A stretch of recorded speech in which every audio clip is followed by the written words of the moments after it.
우리 학우 여러분, 이제 두 번째 주 강의에 들어갑니다. 우리가 코로나 사태로 해서 지금 두 주간, 지난주하고 이번 주 이렇게 동영상으로 강의를 합니다. 여러 가지 한계점이 있고 또 들으시는데도 어려운 점이 있겠지만은 조금 인내하면서 이번 주 강의 한번 동참해 보십시다. 자, 우리 지난번에 챕터 2하고 3 쪽에 해당이 되는 기독교의 인간 이해, 이 내용에 대해서 초반부를 진행을 했었습니다. 지금 다 과제물 준비하고 계시지요? 그리고 또 이 강의를 듣기 위해서는 제가 올려놓은 그 교환, PPT 교환 다 프린트를 하고 계셔야 됩니다. 자, 보십시다. 우리가 전체 제목을 기독교의 인간 이해 이렇게 설정을 하고 5가지 하위 주제들을 이렇게 준비를 해봤습니다. 천지창조, 또 신과 인간과의 언약, 그 다음에 인간 측에서 언약을 파기하고 주인이 되지요. 그 다음에는 하나님의 구원, 그래서 이 죄를 범한 인간을 구원하기 위해서 메시아를 준비하고 계셨다. 그 다음에 마지막에는 영원 복락을 누리게 될 새하늘과 새 땅, 천국에 대해서 공부를 하도록 합니다. 자, 우리 지난번에 이 부분 기억나시지요? 하나님께서 6일 동안에 걸쳐서 동그라미 1번부터 6번까지 6일 동안에 걸쳐서 우주 삼라만상을 다 만드시고 7번째 되는 날에 안식을 하셨다. 편안할 안자, 쉴 식자. 그래서 하나님이 지으신 그 모든 것을 보시기에 심히 좋았더라. 굉장히 좋아하셨습니다. 자, 그리고 이 우주 만물을 지으신 하나님의 이름이 여호와입니다.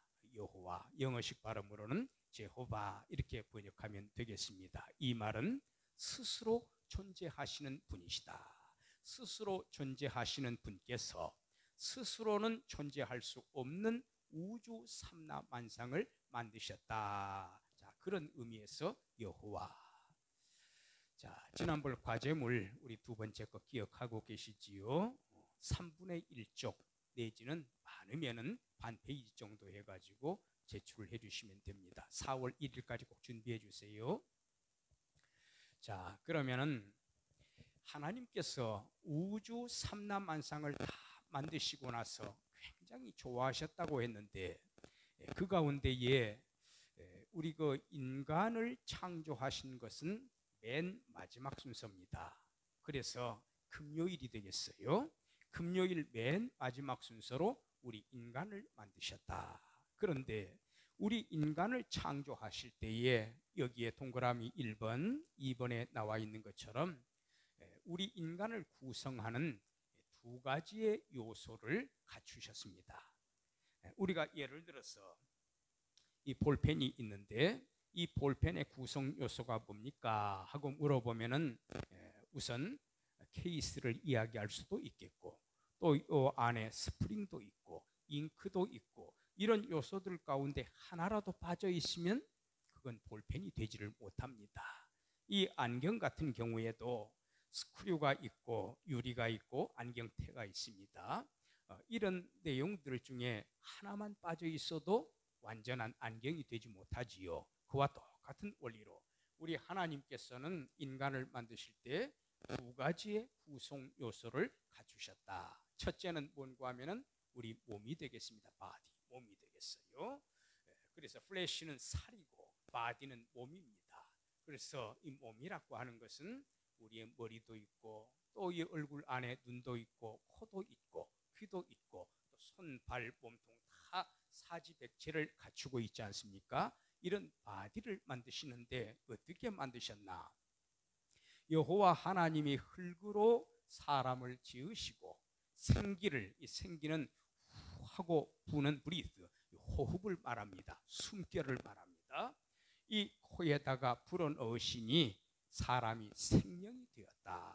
그래서 맨 처음에는 하나님이 이 흙을 조물딱 정성스럽게 빚으셔가지고 우리 인간 시조인 남자입니다. 남자부터 먼저 만들었어요. 아담 시조를 만드셨는데 흙으로 만들어 놓으니까 그냥 덩그러니 누워가지고 가만히 있었지요. 근데 하나님이 코에다가 후 하고 이 호흡을 불어넣으시니까 일어나가지고 앉아서 이야기도 하고 또 돌아다니기도 하고 배가 고프면 먹기도 하고 또 뜨거우면은 그늘 밑에 가서 쉬기도 하고 이렇게 살아서 움직이는 존재가 됐다라는 겁니다. 그래서 생명이 된지라 여기에 조금 어려운 표현입니다만은 살아있는 존재가 되었다. 그래서 living being 이렇게 이해를 하면 되겠습니다. 그 다음에 우리 인간에게 이 몸을 만드셨을 뿐만 아니라 또 한 가지 중요한 요소가 있지요. 바로 영혼이 되겠습니다. 우리 인간하고 이 짐승의 차이점이 있다면은 짐승도 똑같이 밥을 먹고 뛰어다니기도 하고 돌아다니기도 하고 또 그 다음에 위기 상황에 닥치면은 도망을 치기도 하고 그래서 언뜻 보면은 사람이나 짐승이나 별반 차이가 없는 것 같습니다. 그럴지 모르지만 인간하고 짐승은 엄청난 차이가 있습니다. 어떤 점에 차이가 있느냐? 이 짐승에게는 영혼이 없어요. 동물에게는. 우리 인간만이 영혼과 육체 두 가지 요소를 갖추고 있습니다. 영혼이 있기 때문에 우리 인간을 가리켜서 인격체라고 말합니다. 영혼이 있기 때문에 우리 인간에게는 지성을 가질 수가 있고 우리 인간은 감성을 가질 수가 있고 의지를 가질 수가 있습니다. 지성과 감정과 의지를 가리켜서 인격의 3요소라고 하지요. 그래서 눈에 보이지 아니하는 이 영혼을 우리 몸에다가 부여해 주셔서 우리 인간은 이처럼 우리 인간이라고 하는 존재는 육체와 영혼 이 두 가지 요소를 갖추는 신비로운 존재가 됩니다. 자, 그런데 이번에는 여성에 대해서 이야기를 해볼게요. 하나님께서는 시초에 흙으로 우리 조상 할아버지 아담을 만드셨다고 했는데 하와는 어떻게 해서 존재하게 됐을까? 영어로는 이브라고 부릅니다. 이 하와. 자, 이 하와의 경우에는 하나님이 아담을 딱 이렇게 보시니까 좋지가 못해요. 혼자 사는 게. 그래서 남자가 이 사람이 혼자 사는 것이 좋지 못하다. 그래서 하나님께서 어느 날 아담을 깊이 잠들게 하시고 갈빗뼈 하나를 딱 취해내셨습니다. 갈빗대 하나를 취해가지고 그걸 재료로 해서 우리 인류 시조의 최초의 여성이 되는 하와를 만드신 거예요. 그래가지고 부부의 연을 맺어주셨지요. 그런데 여기에서 한 가지 우리가 꼭 짚고 넘어갈 점이 있습니다. 이 아담에게는 여러 뼈가 있지요. 우리 사지백체를 이루는 이 뼈가 얼마나 많습니까?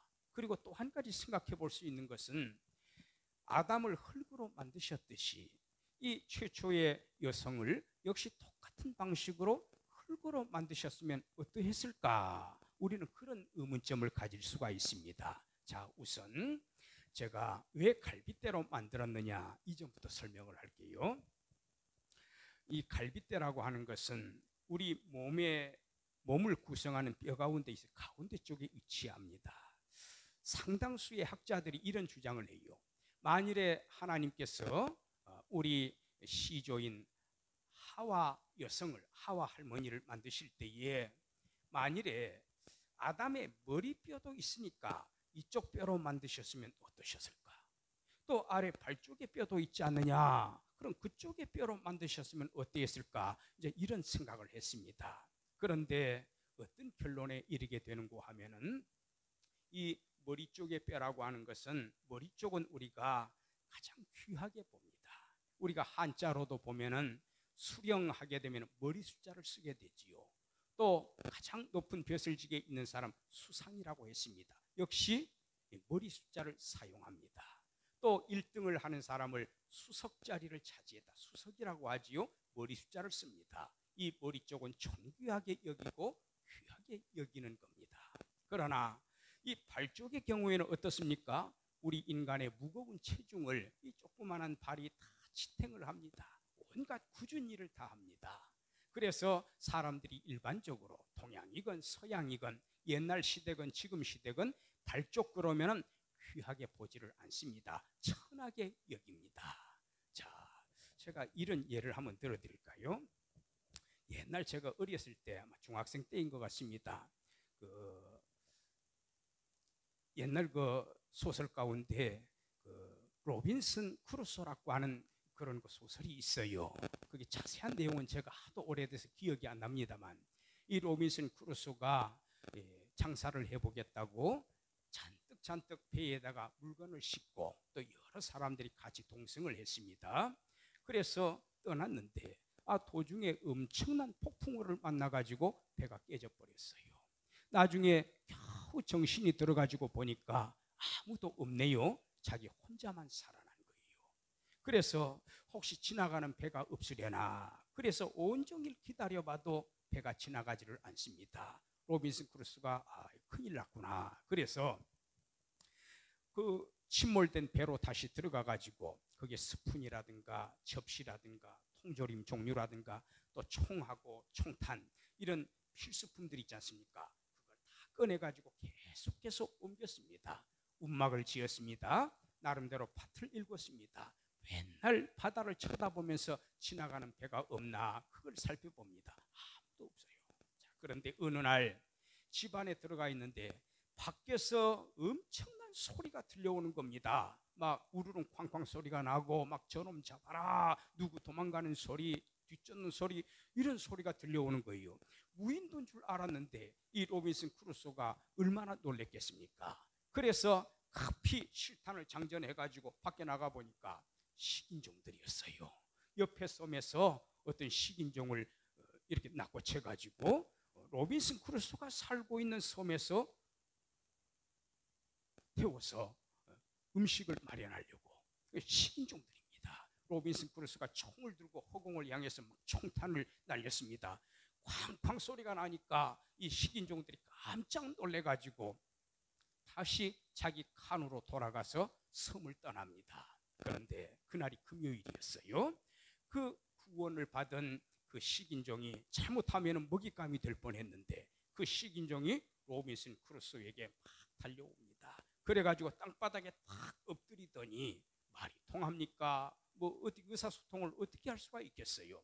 로빈슨 크루소의 팔 한쪽을 탁 손으로 잡더니만 자기 머리에다가 탁 올려놓는 거예요. 이게 뭐를 의미하는 겁니까? 나를 구해 주셔서 감사합니다.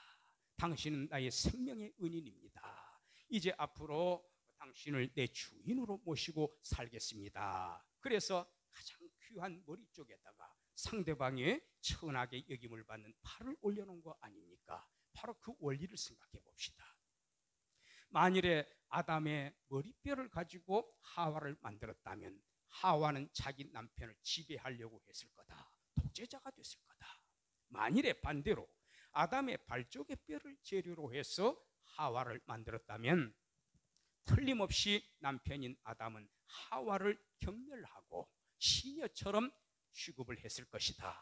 그런데 우리 가슴팍의 이 갈비뼈는 어떻습니까? 안에는요 내장이 들어있습니다. 약합니다. 주먹으로 살짝만 쳐도, 커터칼로 살짝만 이렇게 지나쳐도 이 내장이 흘러나옵니다. 그런데 주먹에 맞아서 뼈가 부러질지언정, 자기 자신이 이 고통을 느낄지언정 안에 있는 내장을 철저하게 감싸주고 보호해 주는 것이 바로 이 갈비뼈입니다. 바로 내장이 없어도 사람은 살지 못하고 갈비뼈가 없어도 그 내장이 보호를 받지 못합니다. 그래서 이 부부지간이라고 하는 것은 머리 쪽의 뼈도 아니요, 발 쪽의 뼈도 아니요, 바로 심장을 감싸고 있는, 내장을 감싸고 있는, 인격의 중심지를 감싸고 있는 갈비뼈, 고로 남자와 여자는 동등하다. 그리고 남자와 여자는 남편과 아내 사이라고 하는 것은 서로 간에 죽을 때까지 잘 보살펴주고 사랑해주고 이끌어주는 그런 동반자의 관계에 있다. 바로 그러한 교훈을 주는 겁니다. 그리고 왜 하나님께서 흙으로 만드시지 않았나, 아담의 갈빗대로 만드셨나, 거기에 귀한 교훈이 담겨져 있어요. 하나님께서 이 하와를 이끌고 아담에게로 나아갑니다.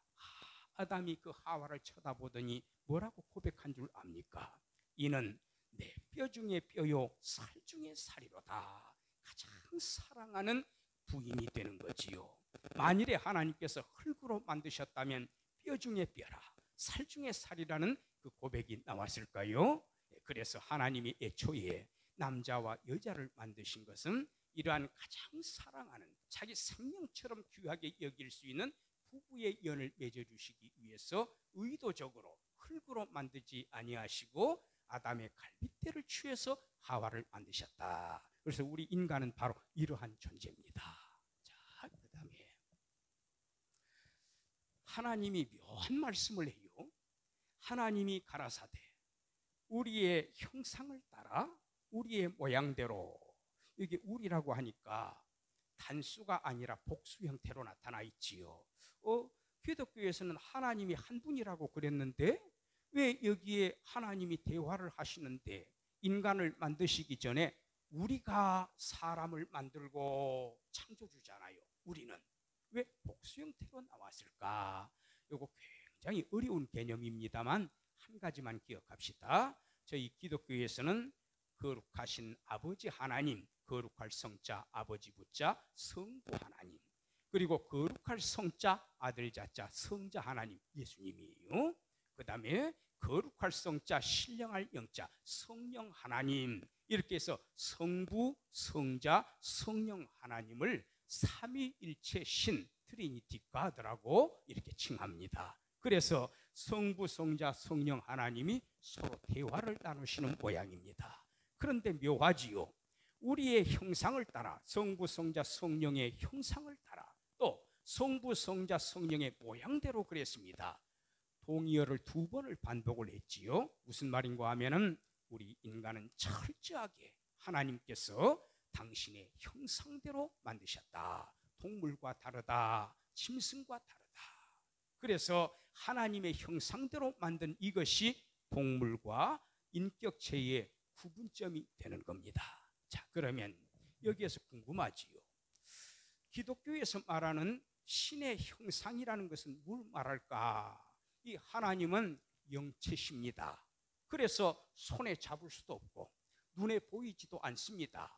그런데 하나님의 형상이라는 것은 뭘까? 눈에 안 보이는 분이고 영체이시니까 육체적인 모습을 의미하는 것은 아닙니다. 눈이 닮았다든지 코가 닮았다든지 그건 아니로구나.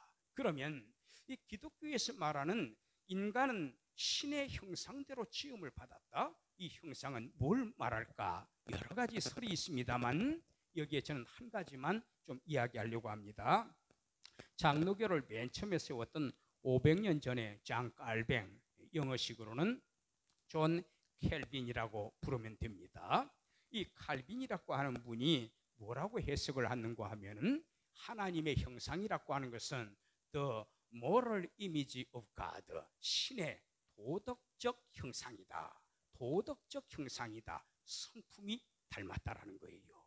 자, 그러면 우리가 이것을 성경에서는 뭐라고 말을 할까? 성경에서는 그 점으로 제가 또 한 차원을 넘어가 보겠습니다. 칼빈 선생님이 해석을 참 잘하신 겁니다. 그런데 우리가 신약 성경에 보면은 마태복음부터 요한계시록까지 해서 27권으로 되어 있습니다. 예수님 오신 다음부터 기록되어진 성경인데 이 성경의, 신약 성경의 절반 정도를 쓰신 위대한 분이 계세요. 그분이 바로 누구냐? 바울이라고 하는 분이 되겠습니다. 이 바울은 주후 AD 66년 아니면 67년 사이에 네로 황제, 참 기독교인들을 얼마나 핍박을 했는지 모릅니다. 이 네로 황제 때에 로마의 오스티안 의회에서 참수형을 당하고 순교의 피를 뿌린 분입니다. 이 바울 선생님은 13권 이상의 성경을 쓰셨는데 그 가운데 이 에베소서, 그 다음에 저 밑에 골로새서 2권 있잖아요. 역시 바울 선생님이 썼습니다. 거기에서 이 바울 선생님이 하나님의 형상이라는 것은 이거야 하고 설명을 해줍니다. 자, 한번 볼까요? 에베소서라고 하는 성경이 있어요. 이 에베소서는 에베소 교인들한테, 성도들한테 보내는 서찰이다, 편지다. 그래서 에베소 교인들에게 보내는 서, 글서자, 서신이라는 뜻입니다. 그런데 거기에 보니까 이런 말씀이 기록되어 있습니다. 너희 예수님을 믿는 성도들이지. 그러면 너희는 앞으로 훌륭한 모습으로 변화가 되어야 된다. 거룩한 모습으로 변화가 되어야 된다. 하나님의 형상을 닮아가야 된다. 간절하게 호소를 합니다. 자, 그러면 하나님의 형상이 뭘까? 하나님을 따라, 다른 말로 하면은 according to the image of God입니다. 하나님의 형상을 따라 신의 모습을 닮아서 의, 진리, 거룩함으로 지으심을 받은 새로운 사람, 질적으로 달라진 사람이 되어라. 그래서 하나님의 형상을 어를 의자 의, 그 다음에 진리를 추구하는 삶, 또 거룩한 삶, 부패하지 않고 속되지 않고 깨끗한 모습을 말하는 거예요. 바로 이런 모습을 닮아가야만 너희가 새로운 사람이 될 수가 있다. 그래서 하나님의 형상을 의, 진리, 거룩이라고 이렇게 설명을 합니다. 또 골로새서 3장 9절에서는 지식도 앞으로는 새로워져야 된다. 그걸 강조하지요. 또 그리고 여러분, 예수님에게는 12명의 제자가 있었다. 많이 들어본 내용이지요. 12분의 제자 가운데 아주 훌륭한 분이 또 계십니다. 모두 훌륭하지만 베드로라고 하는 분 성함을 많이 들어보셨을 거예요. 이 베드로는 베드로후서, 신약성경 저 뒤쪽에 있습니다.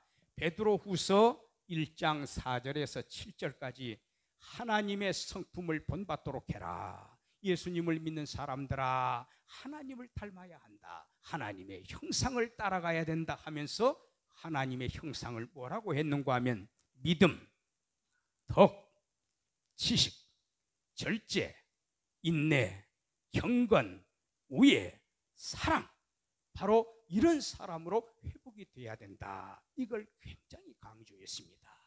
자, 그러면은 이제 여러분들한테 과제물을 제가 하나 드리도록 하겠습니다. 한 25분 내지 30분 정도에 걸쳐 가지고 이 과제물을 한번 작성을 해보시기 바랍니다.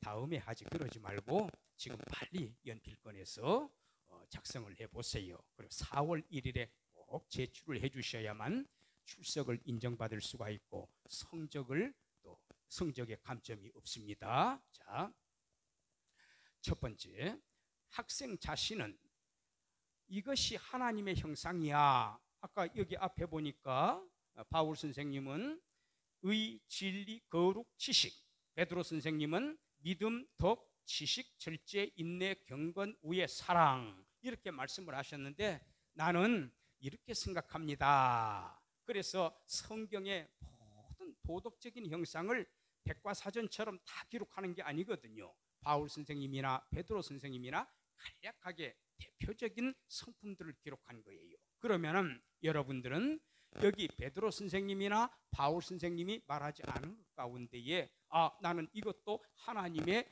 형상이라고 생각을 합니다. 그걸 기록을 해보세요. 하나 힌트를 드리면 이런 게 있을 수가 있죠. 여기 용서라는 단어 없잖아요. 근데 호랑이는 용서하지 않아요. 사자는 용서하지 않아요. 인격체가 아니에요. 근데 우리 인간은 상대방이 내한테 죄를 범했을지라도 용서해 주세요. 제가 잘못했습니다 하고 사과를 하게 되면은 그래, 당신이 잘못했지만 이번에 내가 용서를 해줄게. 용서해 주잖아요. 이게 또한 하나님의 형상입니다. 이런 식으로 좀 창의력을 발휘하셔서 인간의 도덕적인 성품들을 쭉 한 번 더 추가해서 나열해 보시기 바랍니다. 많이 하지 마시고 A4지 3분의 1 내지는 절반 정도, 반 페이지 정도로 해서 역시 4월 1일에 제출을 해주시면 되겠습니다. 자, 오늘 두 번째 주 첫 시간 여기까지 합니다.